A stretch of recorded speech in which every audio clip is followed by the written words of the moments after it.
ጤና ይስጥልኝ ክቡራን ተመልካቾቻችን ከኢሳት ነጻ ሚዲያ ኢሳት ዲጂታል ዜናዎቻችንን ይዘንላችሁ ቀርበናል። ከዘገባዎቹ ጋር ትዕግስት ተስፋዬ ነኝ። አብራችሁን ነው።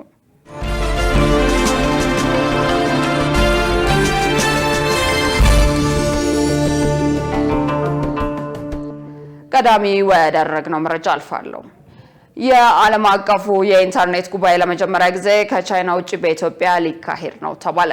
ከፈረንጆቹ 2012 ጀምሮ በየዓመቱ ከ200 በላይ እንደ ጎግል፣ አይቢኤም፣ ኒቪዳና አሊባባ ያሉ ትልልቅ የቴክኖሎጂ ተቋማት የሚሳተፉበት ዓለም አቀፍ የኢንተርኔት ጉባኤ እስካሁን በቻይና ይካሄድ ነበር። ይኸው ጉባኤ በመጪው መስከረም ወር ለመጀመሪያ ጊዜ ከቻይና ውጪ በአዲስ አበባ ይካሄዳል ተብሏል። በጉባኤው ላይ ትልልቅ ዓለም አቀፍ ተቋማት መሳተፋቸው ለኢትዮጵያ የቴክኖሎጂ ዘርፍ ትልቅ የኢንቨስትመንት እድል ይዞ ይመጣል ተብሎ እንደሚጠበቅ ከኢኖቬሽን እና ቴክኖሎጂ ሚኒስቴር ድረገጽ ያገኘነው መረጃ ያመለክታል። ማህበረሰቡ ንጹህ የመጠጥ ውሃ እንዲያገኝ የማድረግ ኃላፊነት የክልሎች መሆኑን የውሃና ኤነርጂ ሚኒስቴር ገለጸ። ሚኒስቴሩ አያይዞም የመስኖ አገልግሎቶችን ማቅረብና የውሃ ሀብትን በአግባቡ መጠበቅ እንደሚገባ አስታውቋል። የውሃና ኢነርጂ ሚኒስቴር ከክልል ውሃና ኢነርጂ ቢሮዎች እንዲሁም ከባለድርሻ አካላት ጋር የ2018 በጀት ዓመትን የ6 ወራት አፈጻጸም እየገመገመ ይገኛል። በመድረኩ ላይ ንግግር ያደረጉት ሚኒስቴሩ ዶክተር ኢንጂነር ሀብታሙ ይተፋ አርሶ አደርና አርብቶ አደሩ የንጹህ የመጠጥ ውሃ የመስኖ ብሎም የውሃ አገልግሎት እንዲያገኝ ማድረግ ይጠበቃል ሲሉ ተናግረዋል። አክለውም ኢትዮጵያ በውሃ ረገድ በተፋሰስ ልማት በግድብና የሌሎችን ሀገራት ተጠቃሚነት ከመጠበቅ አኳያ በርካታ ስራ መስራቷን አንስተዋል። በተለይም በአረንጓዴ አሻራ 48 ቢሊዮን ችግኝ ሲተከል የውሃ ሚና ግዙፍ መሆኑን ገልጸዋል። ሚኒስቴሩ ታላቁ የኢትዮጵያ ህዳሴ ግድብ ተጠናቆ አገልግሎት መስጠቱ ብዙ ለውጥ አምጥቷል ብለዋል። በመድረኩ የውሃ ሀብትን አጠቃቀም በተመለከተ የክልሎች እቅድ አፈጻጸም እየተገመገመ ይገኛል። በአፋር ክልል በሚገኘው ሚሊሎጊያ መካነ ቅርስ ከዚህ ቀደም ተገኝቶ የማይታወቅና ፓራንትሮፖስ የተሰኘ የ2.6 ሚሊዮን ዓመት ዕድሜ ያለው የቅድመ ሰው ዘር ቅሪተ አካል መገኘቱ ተዘግቧል። ይህ የቅድመ ሰው ዝርያት ከዚህ ቀደም በኢትዮጵያ ከተገኙ ዝርያዎች የተለየና አዲስ መሆኑን ተመራማሪዎች ማረጋገጣቸውን ኢዜአ ዘግቧል። ግኝቱ በዓለም አቀፍ ደረጃ በዘርፉ ዝነኛ በሆኑት በአሜሪካ የቺካጎ ዩኒቨርሲቲ ተመራማሪ ፕሮፌሰር ዘረሰናይ አለምሰገድ በሚመራ ቡድን የተገኘ መሆኑ ተመልክቷል። የኢትዮጵያ ቅርስ ባለስልጣን ምክትል ዋና ዳይሬክተር አቶ ኤልያስ ሽኩር ግኝቱ ኢትዮጵያ የሰው ዘር መገኛ መሆኗ ዳግም ያረጋገጠ ነው ብለዋል።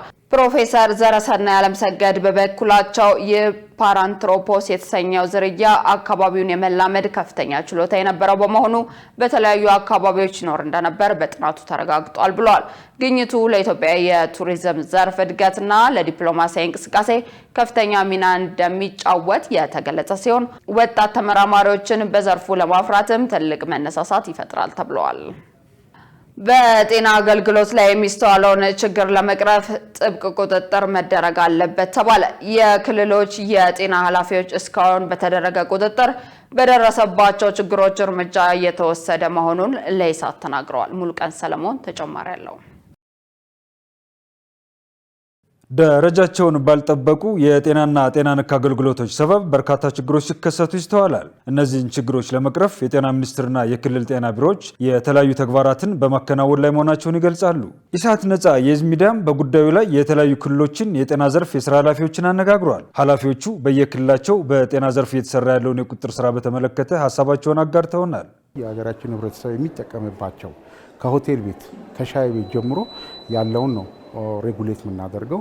ከዛ አልፎ ተርፎ ሰርቪስ ሰጪ ተቋማት የፍቃድ አሰጣጥ ሁኔታ በዚህ ተቋም ነው የሚሰጠው። ከዚህም ባለፈው ደግሞ የጤና ባለሙያዎች የሙያ ምዝገባ ብቃታቸው ተረጋግጦ የመጡ ጤና ባለሙያዎችን የሙያ ምዝገባ ፍቃድ በመስጠት ከዚህ ባለስልጣን መስሪያ ቤቱ ይጠበቃል። ወደ 53 የሚጠጉ መድኃኒት መደብሮች ላይ እርምጃ ወስደናል። ይሄ ማለት ከማሸግ እስከ ገንዘብ ቅጣት ድረስ እርምጃ የወሰንባቸው አሉ። አምና የሰረዝናቸው አሉ። በዘንድሮ ዓመት ኦልሞስት የገንዘብ ቅጣትና የማሸግ ስራ ነው የሰራ ነው። አምና ግን ፍቃዳቸውን ሰርዘን ቶታሊ ለአንድ ዓመትና ከዛ በላይ ምንም አይነት አገልግሎት መስጠት የማይችሉበት እድል እንዲፈጠር እያደረግን ያለንበት ሂደት አለ። ስለዚህ ከጤና ተቋማት አኳያ በዚህ ደረጃ እርምጃ እየወሰድን ነው።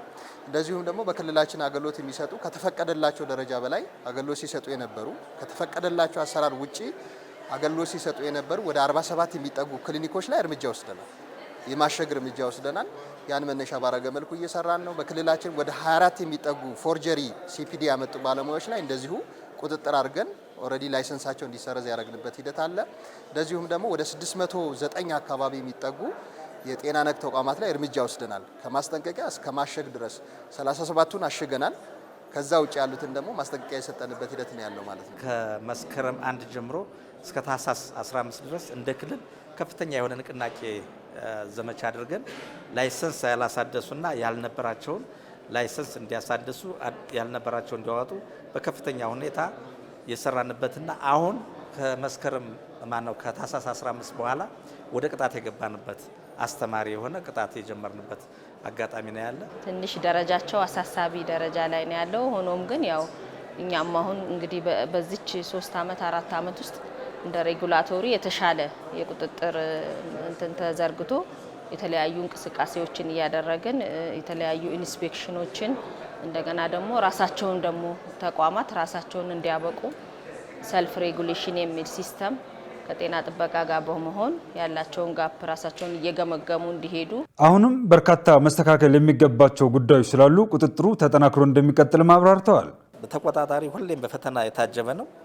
የሆነ ነገር አለ ብሎ እሱን አይተው በችግር ውስጥ ሆነን የቁጥጥር ስራውን መቼም ቢሆን ወደ ኋላ አንልም። እየሰራንም ነው። ወደፊት ማጠናክረን እንሰራለን። የጸጥታ ችግር አለ ተብሎ ቁጥጥሩ አይቆምም። በአስተሳሰብ የበለጸገ ሰው እናምጣ ብለን ካልን በስርዓተ ምግብ የተገነባ ሰው ያስፈልገናል።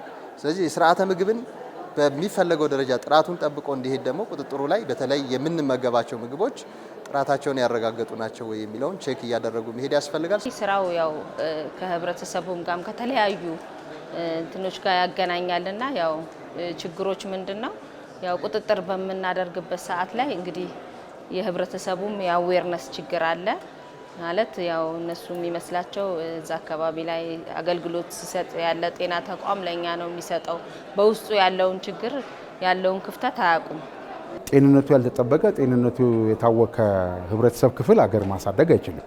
በመጀመሪያ ለዚህ ተጋላጭ የሆኑ ነገሮችን የመከላከል የጤና ኃላፊነት ነው ያለው። የጤናውን ዘርፍ አገልግሎት አሰጣጥ ስርዓት ለማስያዝ መንግስት ከሚያደርገው ቁጥጥር ባሻገር ህብረተሰቡም የድርሻውን እንዲወጣ ኃላፊዎቹ አሳስበዋል። ክቡራን ተመልካቾቻችን ከኢሳት ነጻ ህዝብ ሚዲያ ኢሳት ዲጂታል አሁንም እንደቀጠለ ነው። በቀጣይነት ወደ ውጭ ዘገባ እናመራለን። ካናዳ በአሜሪካ የሚሰነዘርባት ጥቃት ለመከላከል የደፈጣ ውጊያ ስልት እንደምትጠቀም ጀነራሎቿ ተናገሩ። ሀገሪቱ ይህን ያለችው የአሜሪካው ፕሬዝዳንት ዶናልድ ትራምፕ ካናዳ 51ኛ ግዛቴ ትሆናለች ማለታቸውን ተከትሎ ነው። ሸሪፍ ኢማም ተጨማሪ ያለው። የካናዳ ጄኔራሎች ከዋሽንግተን ጋር የተፈጠረውን ውጥረት ተከትሎ ግጭት ቢፈጠር በሚል የአፍጋኒስታንን የተራራ ላይ ውጊያ ስልት እያጠኑ እንደሆነ ተገለጸ። ፕሬዚደንት ዶናልድ ትራምፕ ካናዳ 51ኛ አሜሪካ ግዛት ትሆናለች ማለታቸውን ተከትሎ ድንገት አሜሪካ ወረራ ከፈጸመች በሚል የመጠባበቂያ ዕቅድ ተዘጋጅቷል። ከአንድ ምዕት ዓመት በኋላ ከሚሆን ጊዜ በኋላ ኦታዋ ከደቡባዊ የሀገሪቱ ድንበር የሚመጣውን ጥቃት ለመከላከል የጦርነት ዝግጅት እያደረገች ነው። የካናዳ ጄኔራሎች አሁን ላይ እንደ ስትራቴጂ እየወሰዱት ያለው መደበኛ የጦርነት አካሄድ ሳይሆን ከዚህ በተቃራኒ መጠቀም የሚል ነው። የመረጡት የውጊያ ስልት ደግሞ የደፈጣ ውጊያ ሆኖ የአፍጋኒስታን ሙጃሂዲን የሚባሉት ሀገሪቱን አሜሪካ ተቆጣጥራ በነበረበት ወቅት ይጠቀሙበት የነበረውን ዘዴ ነው። ይህ ዘዴ ደግሞ የተራራ ምሽጎችን በመጠቀም ድንገተኛ ጥቃት ፈጽሞ ማምለጥን ያካትታል።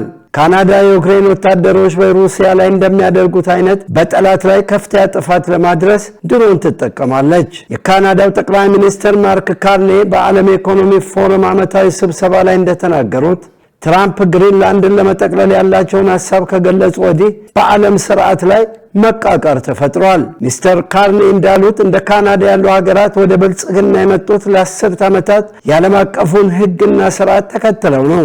የዓለም አቀፍ ተቋማትን የተቀላቀልነው መርሆቹን ስለምናደንቅ ነው። ተገማች መሆኑ ደግሞ ተጠቃሚ እንድንሆን አድርጎናል።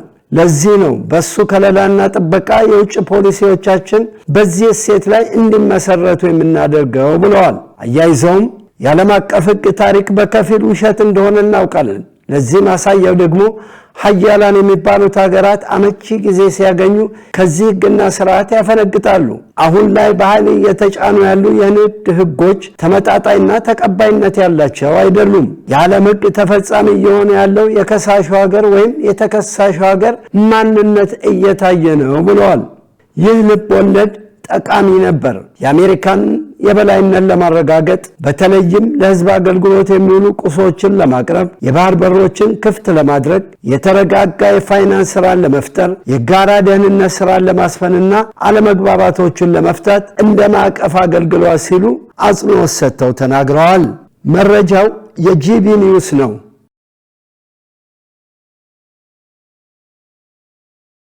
ክቡራን ተመልካቾቻችን ከኢሳት ነጻ ህዝብ ሚዲያ ለኢሳት ዲጂታል ያዘጋጀናቸው ዘገባዎች ይህንን ይመስሉ ነበር። ከዘገባዎቹ ጋር ትዕግስት ተስፋ አብሬያችሁ ቆየው።